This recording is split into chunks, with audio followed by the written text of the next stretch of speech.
Want to know how a superhero short film might be edited? Let's go behind the scenes at one of my newest projects. This is Night Terrors, a superhero short film that I produced in the early summer of 2024.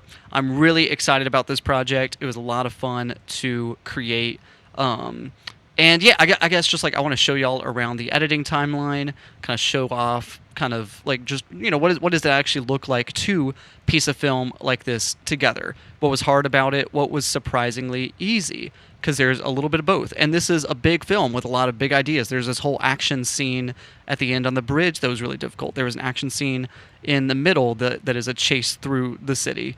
So there were a lot of challenges with this film, and I had a really tight deadline.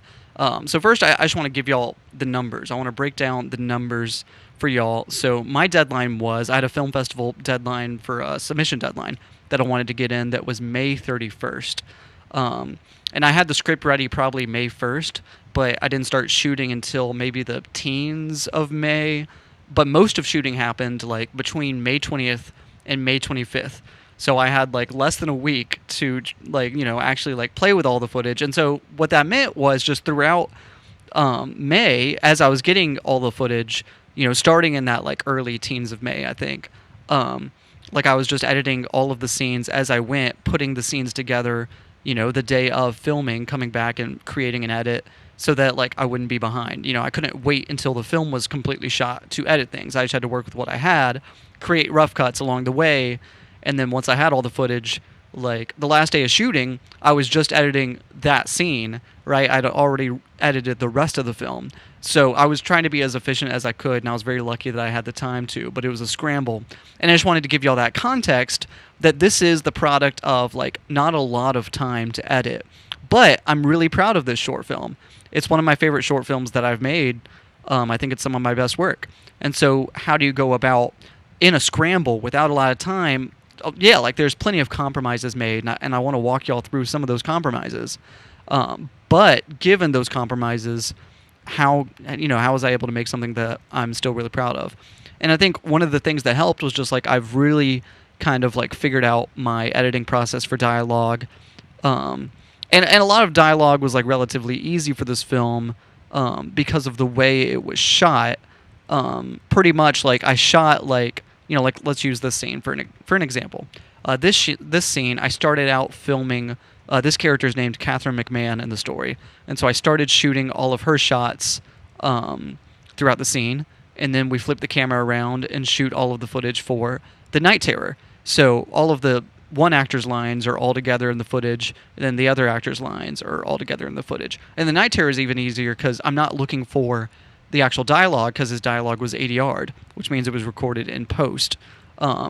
Technically, for this scene, it was recorded in pre-production. It depends on the scene, but this was one of the scenes that was filmed later, so I'd already recorded all of the dialogue for the Night Terror when the scene was filmed. But so it was not hard to edit. I just had to figure out what body movements for his body language matched up with the dialogue the best, and there was flexibility there because I mean, especially since this shot of him is so dark. But in general, for the Night Terror as a character, it's like you don't see his face, you don't see his mouth moving, so there's a lot of flexibility with like how you can sync up dialogue, right? And like I did want him to be a character that like moved around and expressed himself as he was talking. I wanted there to be character there, personality. I wanted there to be emotions emoting through his suit, right? Because you don't see his face, so the emotion has to carry through. And I think there is like there's a dead stare with the mask that works, that tells you a lot. But like I still want there to be movement. I thought that was important for the character. But anyway, I bring that all up just to say that like my process for editing scenes like this, was pretty easy. And I've made a video before on the channel, I think just called How I Edit Dialogue, that was made during one of my previous short films, Through Fire and Brimstone, when I was editing that. And just like I have this process where I'll go through all of the takes of like a certain piece of dialogue, and I will like trim like the same line over and over and over. So I have all of the takes of that line, and then I can put them all together, compare them, and then like play back. Oh, here's take 1 of this line. Here's take 2 of this line. Here's take 3 of this line. Here's take 4. Compare them all, and play them like that, so that I can really make sure that I'm making a careful educated decision about, am I using the best take, right? Is this the best performance? Is this the best angle? And really make sure that I'm making that decision as educated as possible. And there's some short films I've done where like I don't have time to like make a decision like that, right? I have to default to just like, all right, like I don't have a lot of time to edit, or maybe there's hours of footage to parse through, like in total. So let's make sure that like just I have to be kind of speedy about this. I can't watch every take, but let me go to the end, watch that take. Is that good? Okay, that could be good. Let me watch the take before that. Let me watch the take before that. Okay, like out of these couple, the last one's the best. Then let me go with that. Let's move on. There's times where I have to work like that, but I don't like doing that because that's always a risk. I want that confidence that I'm choosing the best takes possible. So for this film, I really wanted to make sure that even though I was in a bit of a scramble, I was choosing the best takes. Because really, when you make a film, it all comes down to performance. It all comes down to the actors selling the characters. That's so important. So for this film, I really wanted to make sure that I knew I was using the best takes because that's the story, right? The story is through the takes. That's not something I want to compromise. And I feel really good about that. I'm really proud of how that all came together, and I feel like I definitely feel like the best takes are on show.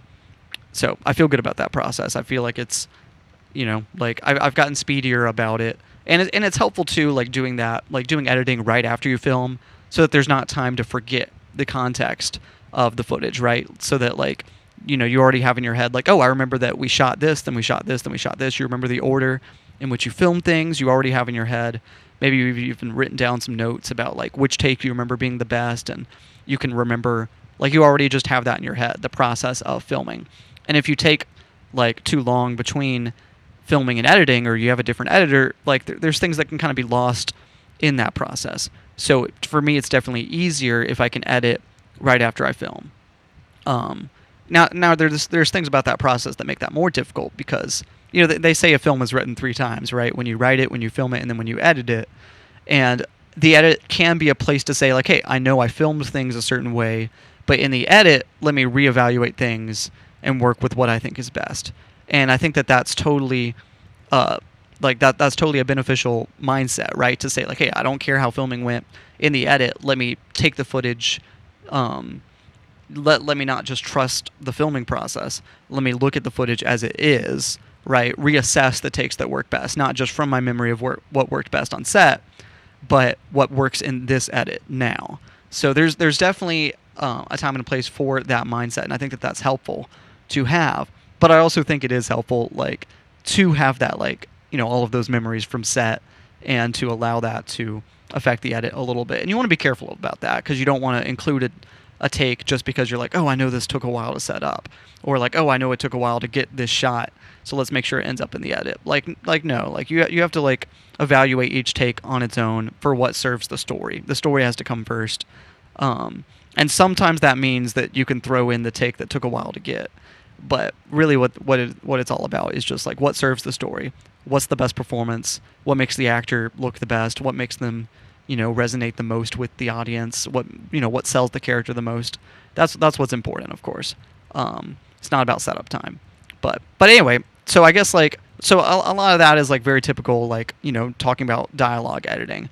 Now there's a lot of these scenes where I'm editing between an actor who wasn't there on the day and footage filmed on another day. I don't know. I think that process kind of speaks for itself, and I'm really proud of how this turned out. And I think that just did come down to like directing and like keeping both scenes in mind while I was filming the other, right? This was the first thing that I shot for this scene. So when I was working with Nathan, who played Todd, I'd already shot this footage. And so I was able to kind of like direct with that in mind, remember how I did those takes, and perform that way for Nathan so that we could kind of like have like an authentic back and forth. And I think that's something that like it's always a challenge to film scenes that way. And sometimes there's line deliveries that to me don't perfectly match going between like the shots of me playing Max and Nathan playing Todd. But I think it works like 95%. For me, there's like 5% where I'm like, I feel like I would have delivered a line differently now that I know how Nathan delivered his. But like that's just the process, right? Like that's gonna happen no matter what. There's just always things that like now that I see Nathan's performance as Todd, it's like that does change the way that I would have acted. But I didn't know what that was going to look like when I filmed that on set. Um, there were risks there, but I think first off, like Nathan really killed this role. So huge shout out to him being available. And it's like we have a scene like this. Like this is being filmed in between states. Like here I am being filming this in Tennessee, and Nathan's in Oklahoma as he's filming this. So it's really cool just to have a scene like this where you can have this kind of remote performance and bring actors together. Nathan did a great job, so I'm really glad that he was able to be a part of this film. And there's stuff like that all over the edit, right? There's a lot of phone calls in this story, or like here's like a news report. Like this is completely voiceover for the reporter. Now that reporter was also like I was able to record that in person with the actor. That was performed by Brendan Craik, who did a great job. But there's other examples of phone calls, like Todd's character is on the phone with a character during this chase, and that is performed by Jada. So she's on the phone. She was in a completely different state. She was in Alabama. I'm on the phone with Alexander Latham's character as well throughout the story, and that's he recorded that in Alabama. Paul Condon has some lines in the film that show up. He plays like the officer on the phone. That's Dr. Martin. That's Alexander's character. But yeah, you see. Let's see if I can find it in the edit. I don't know if I can find Paul's lines in the edit, but Paul has a couple of lines, and like he was recording from Tuscaloosa, so it's like there was a lot of like voiceover work pulled from all over America, and I really enjoy that about this film. That like this is a film that like there's a lot of footage that's I'm playing the Night Terror and I'm playing Maxwell Peterson, so it's like a scene like this this is me as Maxwell acting against the Night Terror played by myself. So there's a lot of like Joe acting against Joe, and so it feels like the Joe Kendrick show for a good bit of the film. And so I really appreciate that, like, in other ways, like, I was able to make it super collaborative. And, like, even if it's hard to work in person sometimes, I can have these remote additions, right? And so Alex is more a part of the story. And I also, like, filmed a scene with Alex. And, like, so here he is. Like, we were able to film a scene in person with his character. But there's also a lot of remote work with his character. And just all of these performances that can kind of help make the film bigger with the inclusion of a bigger cast. I think that was a really fun way to like bring more people into the project, just to have that mindset of allowing for these remote performances. And of course, like there were other actors in the film too. Keely did a great job in this scene, and I really appreciated that. But anyway, just enough about that. We have several action scenes. Let's talk about what goes into bringing to life an action scene like this chase and this chase on the bridge. So let's break them down one by one. First off, I don't know if there's anything in the edit still that shows this process. Excuse me. I have a... Yeah, so, I mean, it all started with storyboards. I just wanted to, like, pull this up as an example. So a shot like this, and obviously it's like the framing changes between storyboards and the final product, and that's the main thing that changed. So I storyboarded the whole film. That was really useful for dialogue scenes and for action scenes, especially for action scenes where I'm combining a lot of different elements together. I have live action, I have green screen, I have maybe B-roll from the location, and I have CG. And combining that all together is like I really wanted to make sure that I was like not just throwing elements together, but it was like educated of like I know that to make the scene I'm going to need these shots. So when I got those shots, it was very carefully gotten. But I did change the framing between things. So that's something that I was not married to. Storyboards were most helpful for the timing, for the pacing, and for knowing what shots I needed to be able to make those educated decisions about like, all right, like I know in order to make this scene, I'm going to need to get this B-roll or this green screen shot, or this live action shot from, or whatever it is, or the CG. Like this is the kind of shot I'm going to need to make. So that when I'm like, I kind of separate those shoots because some of those are going to be gotten on multiple dates, especially with the bridge scene later in the film. Let me pull up that just as an example, just so that you can see all the different shoots that went into it. So it starts here with this shot. So the background is footage that I got on one day. That was my B-roll shoot. And that same day, I got backgrounds for like the background of this shot, the backgrounds of this shot, the background of this shot. Like anytime you see a shot like this in the film, that background, like, so a lot of the backgrounds in the shot are B-roll. So that's one day. But then you can already see on top of that is green screen footage of the Raven. That's filmed on a different day. Then we have CG shots, and and it didn't matter when that was filmed. That's the final step of the process. We have this was from the B-roll shoot on the actual bridge. This was the background was B-roll from the actual bridge. This is CG. This is the actual bridge. This is footage I got of the actual bridge from a different day because it's superimposed on the monitor. Anyway, the background of this shot is from Google Earth. So there's a lot of like playing with different things in order to like bring this whole scene together, right? And of course we have green screen footage of the Night Terror. I really like this shot, right? Because this is multiple elements. Excuse me, I just want to go ahead and pause on this. So one element is the Night Terror himself. There's this like HUD overlay. There's these elements on top. There's the car, the CG car that he's sitting in behind him, and then there's the background wherever the car is moving through. So there's a lot of different elements that go into a shot like this, and I think it like blends really well, and I'm really proud of that, and I think it looks cool. But anyway, just like the point is that like doing a scene like this, there's just a lot of different elements that all come together, and then there's different scenes that mesh together.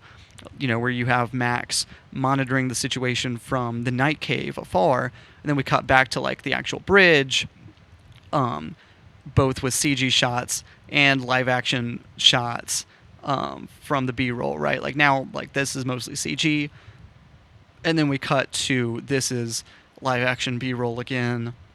That's actual footage, and just like trying to like combine that all and making sure that when I got the B-roll, I knew exactly what I needed to shoot, knowing that when I shot the green screen stuff, I knew exactly what I needed to shoot. When I made the CG shots, I knew exactly what I needed. That all came from just doing really like careful storyboarding, and so like that was really important for the process, and that's what made it all possible to do scenes like this. So I'm just like I can't say enough how important it is for my process to storyboard. But like there are differences, like in angles. Like this shot, the Night Terror is coming in from right to left. He's moving in that direction, and then the drones are coming out that direction as well.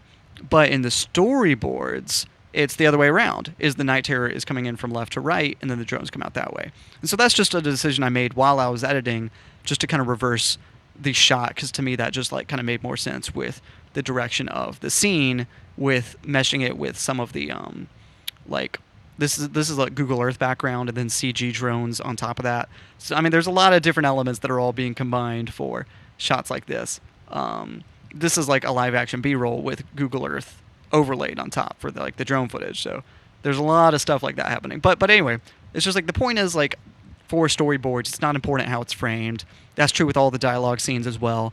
Even though I storyboarded everything, it's like I would change the direction of like things as I was filming, and maybe I would even cut out shots here and there and kind of like simplify the blocking. But like the blocking wasn't necessarily the important thing about storyboards, and I did do a lot of the blocking for storyboards. But what was most important was the timing, the pacing, knowing what is the minimum viable product, basically.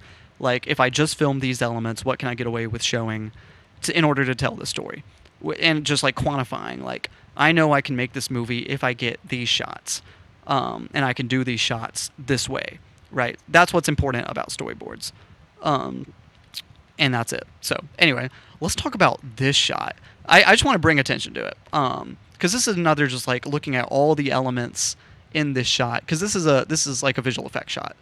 Nathan filmed remotely, and so like this is like him against like a white screen, and so first of all I had to pull a Luma key to separate him from his background. And then let's just break it down element by element. So directly behind Nathan is a CG car background. Behind that is, like footage I got of the B-roll of moving through the city, which is played in reverse. And then in the actual background, it's played forward. And it's the same shot. And I hope that you can't tell that I think like because it matches like mostly and it's moving different directions, like it works. And then, like, of course, over that is the CG car with the hood visible, and like this is a CG rear view mirror, right?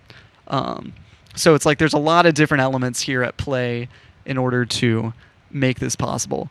But I think it totally works and sells it, and like it's just something that like I don't know, like to me like I don't bat an eye at for the storytelling of the film. Like I can look at this and I can tell you like yeah, like it looks fake. It looks like a composite of all these elements. I can see that there's kind of like light matte lines kind of around Nathan. You can tell that like some of like the tilt shifting of the camera doesn't quite match for all the elements, but it's also like for the purposes of the storytelling, it's like I think you just kind of buy that like you get this like precise like you're able to move down the street in the way that the car needs to while getting visual of the actor, and they're able to act without driving, and it's combining with like footage of my hand in the car just because like Nathan was remote, he was performing in Oklahoma, and I'm like if I wanted an extra shot then I had to film my own hand, and I'm like I hope it just matches as well as it can. Nathan of course transforms into the Raven, so it's like a lot of that is like, oh, how on earth do you go about doing a scene like that remotely? And I think it works. And the next time we see him, we see the Raven in full costume. So it's a little bit like just kind of cutting between things and just hoping it all meshes. But I feel good about it. I feel good about the way it turned out.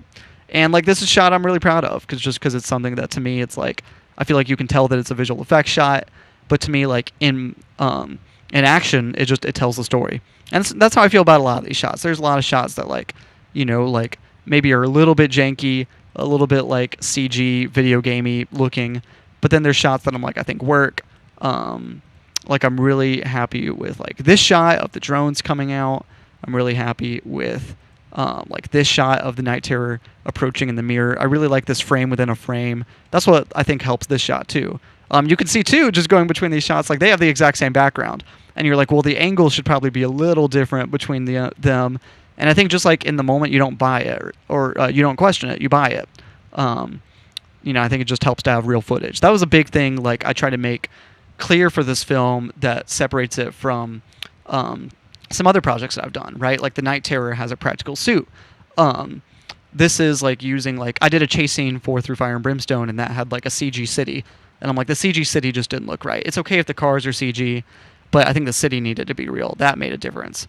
And so like that was something that became important for this film. It was like grounding everything that I could in real footage when I could. But for a shot like this, it made sense just to use like a CG city for like a shot like this. But it's only for like 2 shots, and then we're back to like real footage again. So it's like when I take a break from reality, I try to make it quick. Same with the bridge scene, right? Like I was showing you, like most of it's real footage. Like let's just go throughout like the start of the scene and just like point that out, right? Like real footage in the background, real footage on the screen, real footage in the background with CG on top of it, real footage with Google Earth overlays, real footage with CG, it lasts for a second, we're back to real footage, CG, real, cutaway, and then yeah, I mean this is Google Earth but with green screen on top of it. So there's so much real footage. Back to CG, Google Earth and green screen. I mean just going through it, right? Real. I mean, y'all got this. Y'all know how these shots are composed at this point. Y'all get the idea. But I just bring that up to say that I'm trying to ground it as much as I could. Then we're in CG just for a little bit before it changes again. Because like my CG bridge isn't great. Like I think it gets the job done, and it matches close enough.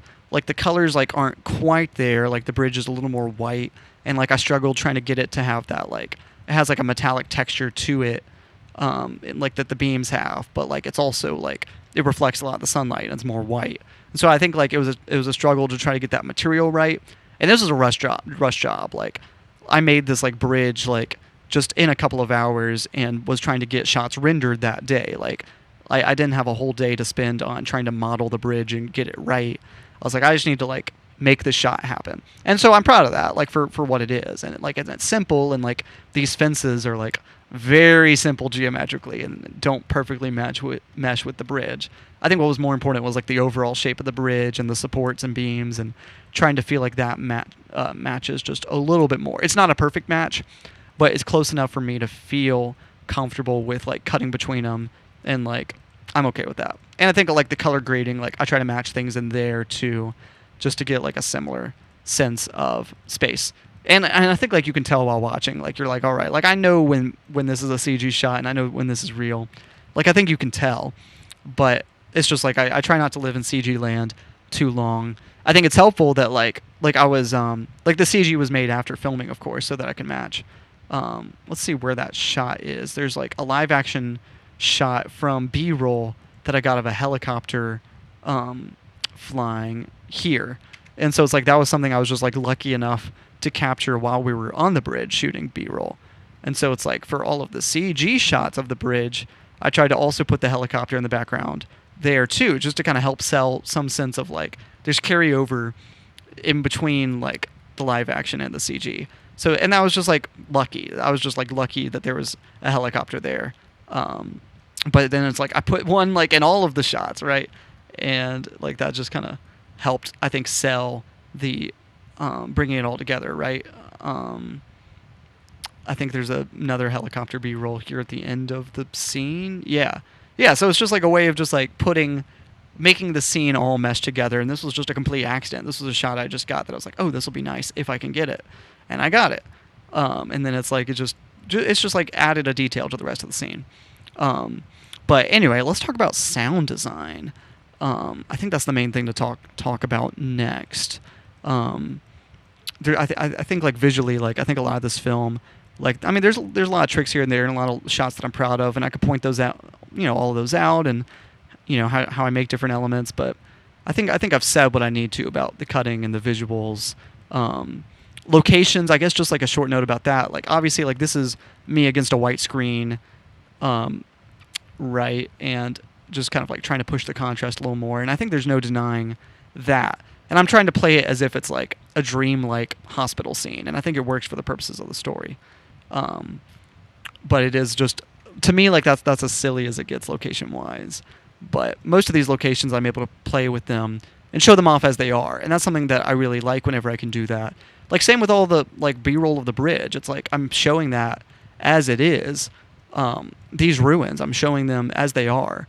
The night cave, right? I'm showing that as it is. I'm not like cutting around the space. The kitchen I'm showing as it is. The office is shown as it is, right? And I don't feel the need to cut around. And I love this office space. Like I think that's, like a really pretty space.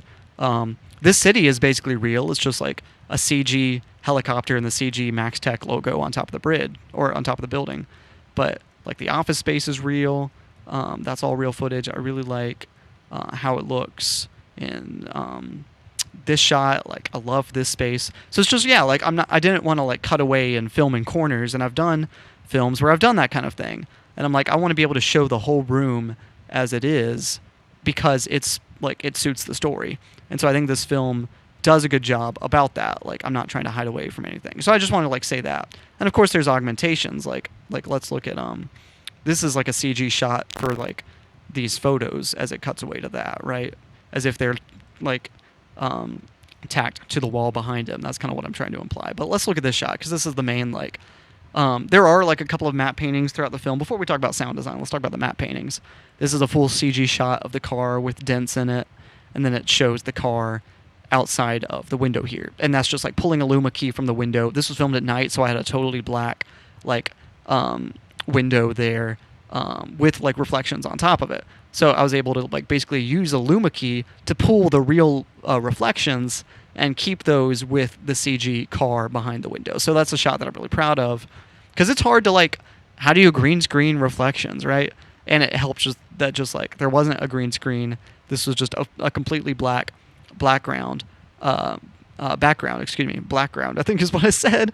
And I was able to pull just like a Luma key off that. And I think it meshes super well so that you can see as if there's like a garage with this CG car behind it. And I think it's meshes well enough. I mean, let's just show off some of the matte paintings throughout the film.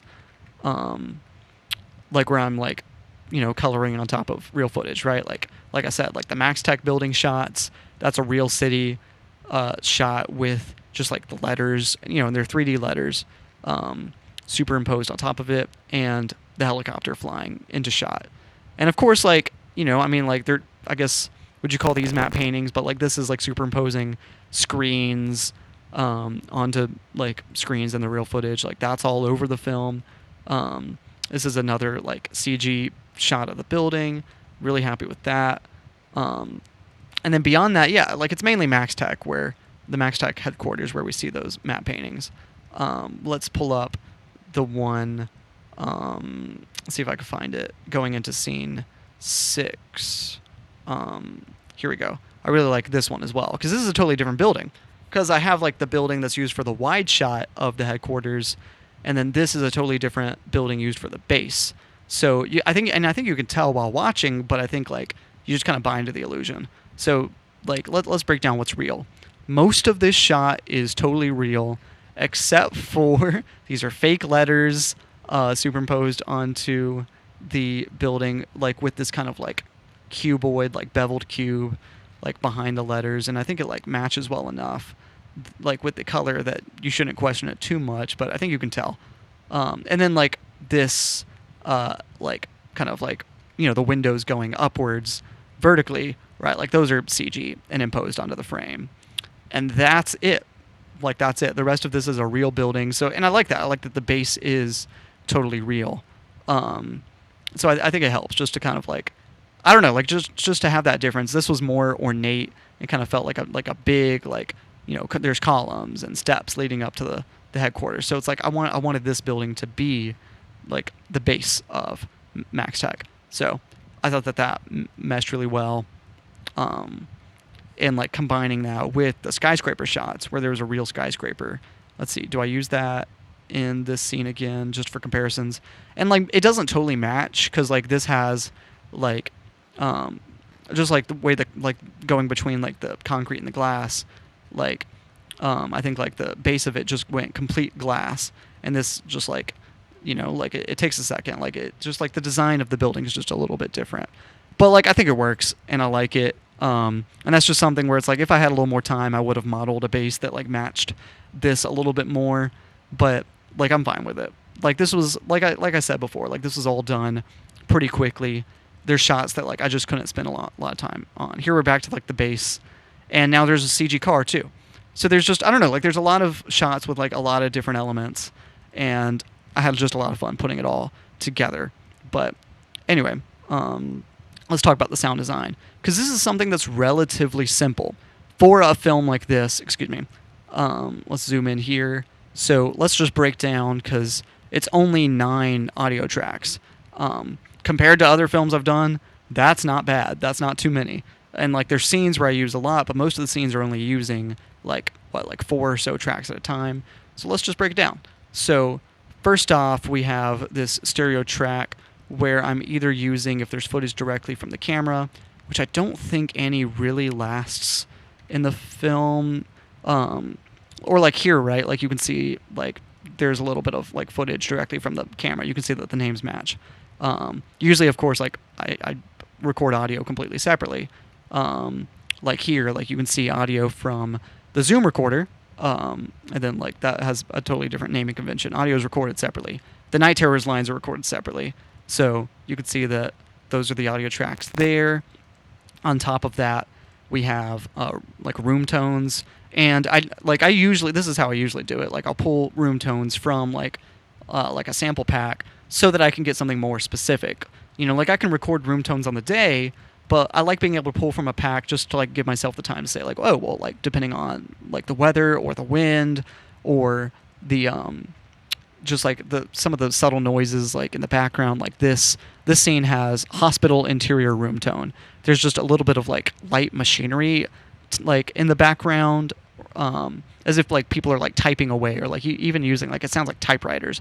I'm not exactly sure what that sound is in the context of it being a hospital, but I really like it for the sake of these offices, because it's something that like just kind of makes the room feel a little bit bigger. It's like we don't see things happening really behind Max besides our location representative in the background there. But like we don't see much happening in the background, but I like using audio to create a larger sense of space. It's an illusion, right? Same here, like same audio is used here, and it kind of ties the office all together so that when you hear that background, you know that you're in the same space. So that's really important, and that's how I handle room tone for most of my projects. Like, and there are times where, like, you know, if I'm like, I'll get room tone on location to be able to like really like cut dialogue together. If there's like a dialogue pause or something happens, like the mic is bumped, and I'm like, I use room tone to kind of like hide like kind of like flaws in between, like those kinds of things. But usually, like, you know, like when I also have like an additional room tone, it's something that is you know, totally separate from the audio, just so I can be more specific to the sense of space. I think the night cave is interesting because I have two room tones here, right? I have these crickets, these night crickets, combined with these kind of like this like machinery sound in the background. It's like the night cave, right? Like I like the way that he's at his computer plugging away, and like we hear like these kinds of like, you know, processors in the background, right? That's what it sounds like. I was going to I did a screen test. I'll see if I can pull it up in post. Future Joe, try to remind yourself to edit this in. But like I did a screenshot or a screen test of the night cave with like extra machines superimposed onto the frame, and it was something that I was like, that's a really cool shot idea that will help like bring my concept of the night cave to life. But it's something that like as I was filming it, I was like, I think I can get away without like just like using the shed space as it is. Without having to do a shot like that.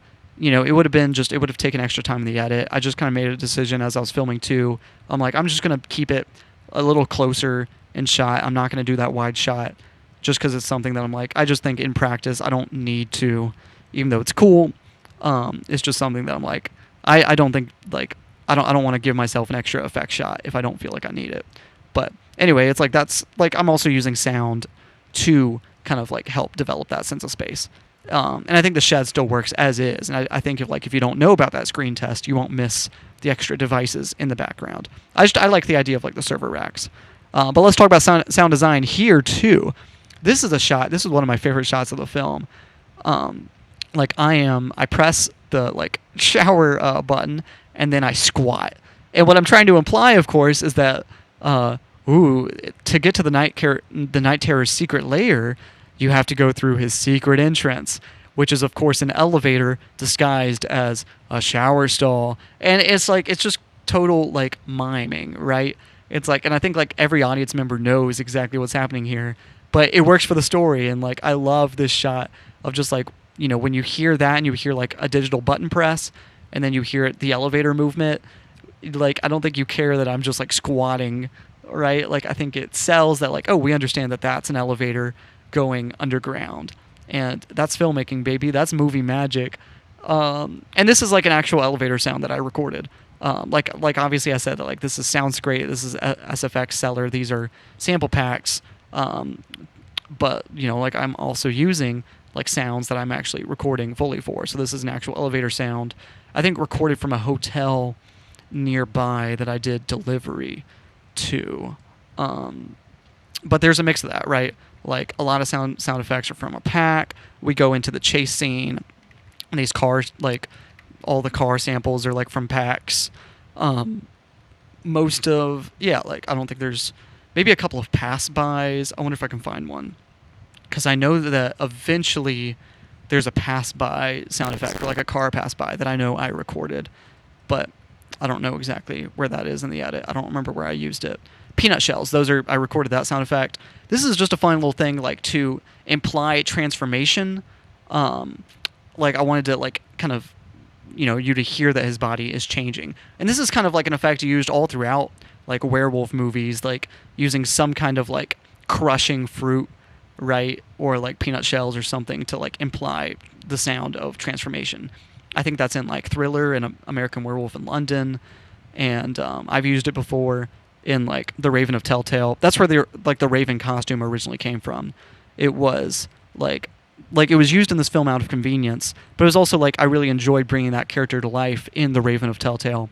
And so I wanted to bring a new Raven to life for the context of this film. Now in the context of being kind of like a monster, you know, as an antagonist for a superhero. So it's like superhero, like supervillain now, like this monster, right? And a lot of great superheroes have monster supervillains, right? Between like Sandman and Clayface. and Killer Croc, right? So it's like I think like a monster being like the villain, I think is like I'm like I think that would be fun, right? Like it's not just gangsters that the Night Terror is investigating anymore; it's monsters. I think that's a cool way of just stepping up the stakes. But anyway, it's like we have this kind of werewolf transformation with the peanut shells, and we just hear Nathan like pained. We see like um, the black fur grow on the glove, and then we have that. Yeah, and like I wish I could have done more with the transformation. If I was filming in person with Nathan, we would have made that work. But I really like that Nathan was able to be involved by, through the decision to make it a remote part, because he was my first choice as soon as I decided to make the part remote. So I'm really glad that he was able to be on board. Even though it's like I think it would have been really fun to revamp a transformation scene because I've done transformation scenes before, and I would have liked the chance to kind of like have another go at it with more advanced visual effects. But I think I was also like in a rush to edit this. I didn't need to give myself more work.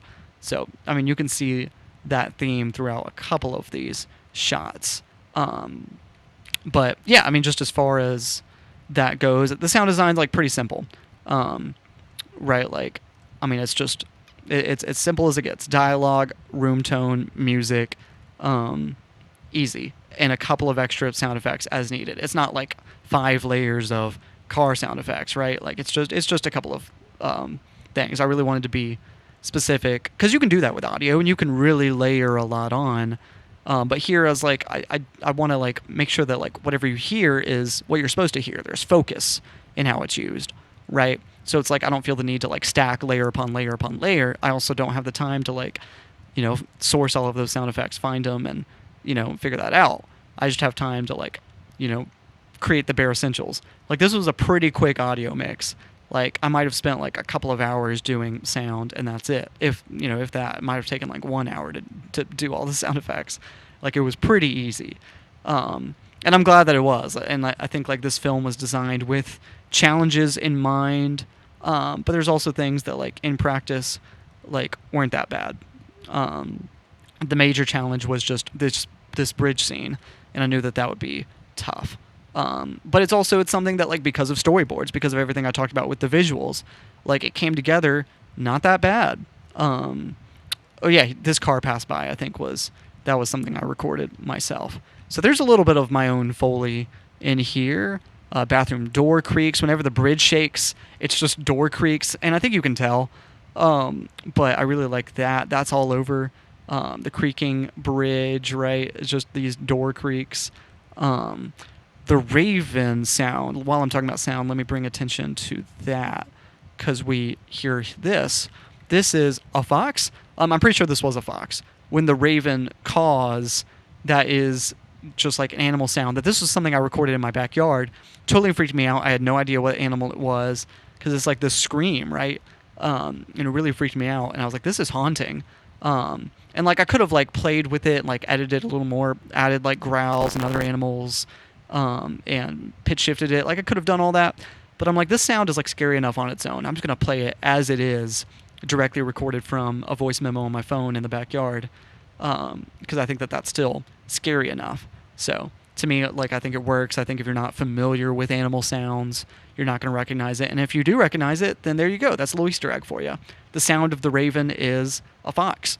I think it's a fox. I never saw the animal. Because I was in my backyard at night and I heard it and it just spooked me and I went inside. So I don't know that it's a fox, but I'm pretty sure it matches the recordings of other fox noises that I've heard online. But yeah, I mean, that's the essentials of the audio editing. It's not too complicated. Just to talk about like the music real quick, because you can see all of the cuts through this track. Like sometimes like if I use like a piece of music in the film, like there's not that many edits. Like, and this is just, I think, edited for the sake of, going from negative 20 decibels to negative 15 decibels, just like for a volume shift. Like I could, like, you can do audio or like volume keyframes. To me, I don't really like audio, like volume keyframes in DaVinci just because there's not like a great way to like, I don't know. There might be actually a way to like shift those keyframes like on the timeline, but in the way that I know, I find it easier just to like crossfade to a louder version of the audio just to have like a blade in between them and then just crossfade between the different volumes. To me, that's just a little bit easier. But just like as an example, like this only has one crossfade, so it's like I'm keeping the audio, or like I'm keeping the music as it is without cutting it up. That's true for most of the music. This has just like a bunch of volume crossfades. So this audio doesn't have any like cuts in the middle of it. This has this cuts between songs, so there's crossfades there, but like the song's not interrupted once it plays. But I just bring that up just to bring attention to like this scene, to both action scenes, right? This scene is full of cuts, and they're not just cutting between volume shifts, they're cutting between different parts of the song. And I don't know if I can really like demonstrate that on the timeline, but I can at least tell you that. And it's also cutting between different songs. So we go from the ride of the Night Terror track to Pursuit of Rage as soon as we see the Raven. And I'm just using the cymbal swell to help kind of mask that transition. And it just cuts on the beat between songs. So I think it works well enough. And that's something that like I stay pretty much within that Pursuit of Rage track all through the ending scene. But it's just I'm cutting between like different parts of the song. I'm repeating measures. I wonder if I can find, I think it's here. This is where I'm repeating measures. So it's like this measure, it's like you can see that this kind of looks the same. And I'm going like between the same section, like while Marty's talking to Night Terror. Because I'm like, I didn't know how long it would take for that dialogue to happen. So I'm just kind of repeating a measure and then cutting on the beat, going into, the music finally shifts going here. And then it goes back down. So there's a lot of stuff like that where I'm like kind of like cutting measures out or repeating a measure in order to like for it to kind of cut when I want to. Because this is a scene where I'm like, I want you to feel the drama. Like I want you to hear the cymbal crash when you see the bridge drooping. So it's like it's important to kind of like, I'm not always cutting exactly on the beat, but I'm using the music to inform the cut. And that's really important. And that's all over this scene just to help, because this is a really dramatic piece of music. I'm really proud of it. I compose all of my own music, so I'm shouting out myself here, but I'm really proud of the soundtrack. Stream it on Spotify. Look up Joe Kendrick. That's JoeKendrick. But anyway, just like, yeah, it was just like, I just wanted to bring that up just to show the way the music is edited. It's just like, it's not like just, because I guess like this was such a quick edit. I've told you that. Most of the music was composed before I filmed. A lot of this was stuff as I was working through the script, because that's something that just like as I'm working through a script, if I'm not exactly sure the tone of the piece that I'm going for, I'm like, should it be more like quippy, and like should the Night Terror be like is this a script that where like I should be adding more jokes? Is this more serious? If I'm ever not sure about the tone of a film, even if I am sure, but just to like hone in my vision, usually like I will compose as I'm writing, just so that I can really like lock in. Because I think like music is something that like I'm usually confident about the music if I'm not confident about the script, right? It's like I know emotionally the tone that I'm going for. And if I have trouble with the script, I know that I can compose a piece and it can feel dramatic in the exact way that I want it to be. And that can help reorient me as I work on the script and say, well, I know what the music sounds like, right? So it's like the script is kind of matching the music in a sense. But anyway, it just like that process. Like I composed early on, like Pursuit of Rage. A lot of these. This is a scene. I mean, this was composed early. This was composed early. I don't think any of the music, or no, maybe there were a couple tracks. So yeah, so the graveyard opening here was composed after I edited the intro. So it was composed in post, which is normal. That's the normal thing to do. Let's see what else was composed in post. Other than that, Dark Revelations, when the Night Terror discovers the Raven's identity, that was composed in post, as was the final track, just like the hospital music. That was composed in post. And that's it. That's it. All the rest of the music was composed in pre-production. And Pursuit of Rage was something that I was like, I don't know if that's exactly going to fit time-wise into the action scene, which is why it's like I didn't compose it with the beats in mind. I just composed it with like, there's like, it's long enough, there's different sections, there's the theme of the Raven, there's like, like there's shifts between like it being more low key and being more dramatic. But I mean, it's dramatic the whole way, but like there's dynamics throughout the piece. So it's like I can kind of go back and forth. Like this is still the same track, but like the music's gotten more calm. So there's just like I really wanted the piece to be very versatile. And so that allowed me to like score it to the scene and kind of cut between different parts of the music and cut out measures, extend measures, do what I have to do. I didn't really know how it would fit, but I knew it was versatile enough that I had enough options. And so as I edited the film, the music totally worked because I was able to kind of like sculpt it for the scene. And that doesn't always work with a piece of music, but like this was composed like with there's an ostinato, which makes it a lot easier to repeat a measure or cut a measure. An ostinato, this is a music composition term, is basically just like a repeating phrase. So there's just like this kind of like cello staccato part that is the ostinato, that is like, like reminiscent of like the Duel of the Fates ostinato. Obviously it's a different piece, but like you could compare it to that, or Carol of the Bells as other examples of ostinatos, right? In music, there's so many different examples of ostinatos. Mars by Holst, right? From The Planets, like that has an ostinato, that do do do do do do do do do do do, right? Like that is full of ostinatos. That kind of Martian rhythm is also in this piece. I just want to bring attention to it because I don't know if I'm going to talk about this anywhere else in the making of this film. But so we have this theme. Now this film was made in 2024. And you may notice the date on this piece of music, which is 2017 Chase theme. This is from a totally different project years ago. And I was like, I like this piece of music. I composed it before. I think it would be really fun to kind of show this history of like, this is the first piece of Chase music that I ever wrote. And I'm like, I'm still happy with it. Like, I mean, obviously, like, I think it's like the quality is different. I'm using different virtual instruments. Like it's different.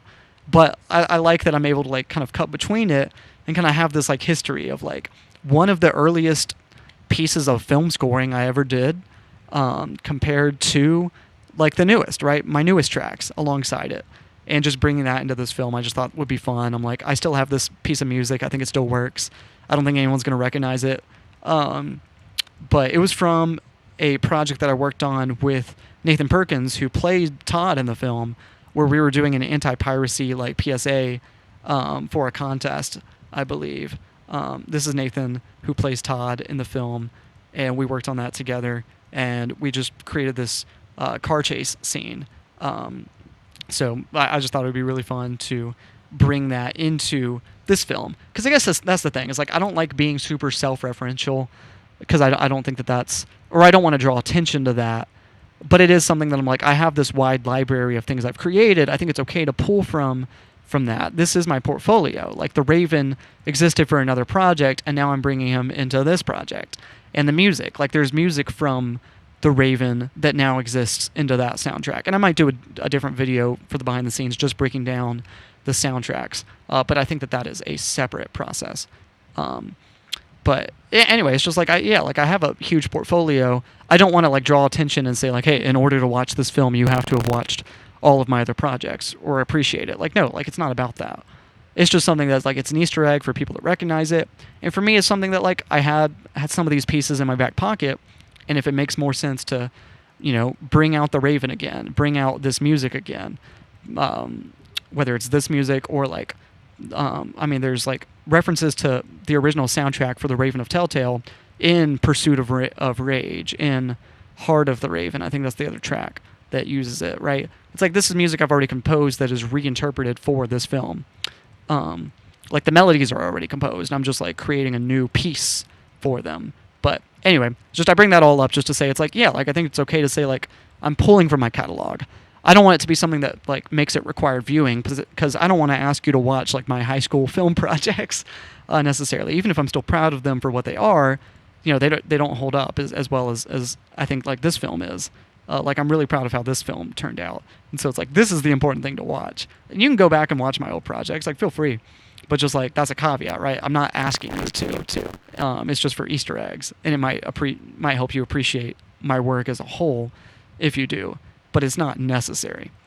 It's not like this is like productivity wise, this is the sum of everything I've ever made.